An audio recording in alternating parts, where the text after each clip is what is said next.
Hello guys, இன்னைக்கு நான் milk மேடை வச்சு சூப்பராக செய்யலான்னு சொதப்பன டிஷ்ஷை தான் பார்க்க போகிறோம். இன்னைக்கு புதுசாக ஒன்று ட்ரை பண்ணலான்னு குதூகலமாக நானும் செய்ய ஆரம்பித்தேன். ஒரு நான்ஸ்டிக் பேனில் 150 கிராம் கார்ன்ஃப்ளவர் மாவை ஒரு 5 மினிட்ஸ் நல்லா வறுத்து எடுத்துக்கிட்டேன். மாவு நல்லா ரோஸ்ட் ஆனதுக்கப்புறமா ஒரு பவுலில் அழகாக மாற்றிக்கிட்டேன். அது கூட கொஞ்சமாக மில்க் பவுடர் ஒரு 2 ஸ்பூன் ஆட் பண்ணிக்கிட்டேன்.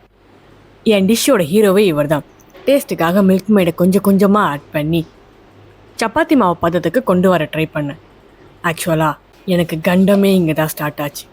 நானும் ரொம்ப நேரமாக ட்ரை பண்ணி எப்படியாவது சப்பாத்தி மாவு பதத்துக்கு கொண்டு வந்துடணும்னு என்னென்னவோ பண்ணி பிசைஞ்சு பார்த்தேன். சரி வரல.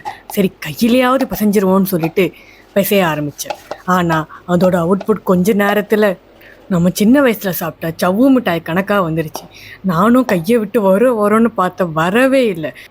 என்னதான் ஆனாலும் மனம் தளர்ந்துடக்கூடாதுன்னு சொல்லிட்டு பால்ஸாக உருட்ட ட்ரை பண்ணேன். இது என்னடா நமக்கு வந்த சோதனை, சரி எப்படியாவது இதை பால்ஸாக உருட்டிடலான்னு ட்ரை பண்ணுறேன், வரவே இல்லை, கையிலே ஒட்டிக்கிச்சு. இவ்வளோ நாள் நம்ம பண்ண டிஷ்ஷெல்லாம் அருமையாக வந்ததேன்னு ஆணவத்தோடு இன்றைக்கி இந்த டிஷ்ஷை ஆரம்பித்தேன்.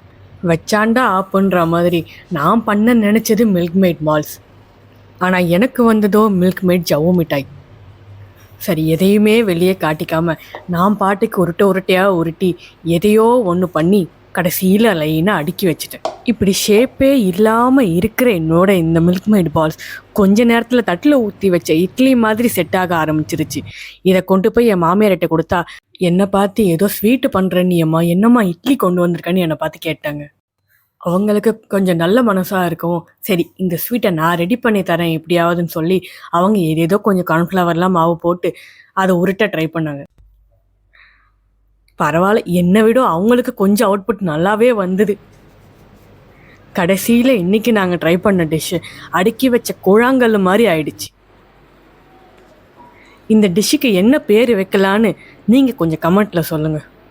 என் மனசில் இருந்த கோவத்தையெல்லாம் தீர்த்துக்கணும்னு இதிலேருந்து ஒரு கூழாங்கல்லை கொண்டு போய் என் வீட்டுக்காரோட வாயில் போட்டேன். அடுத்த 5 நிமிஷம் மனுஷன் பாத்ரூம் போய் உக்காந்துட்டேன்.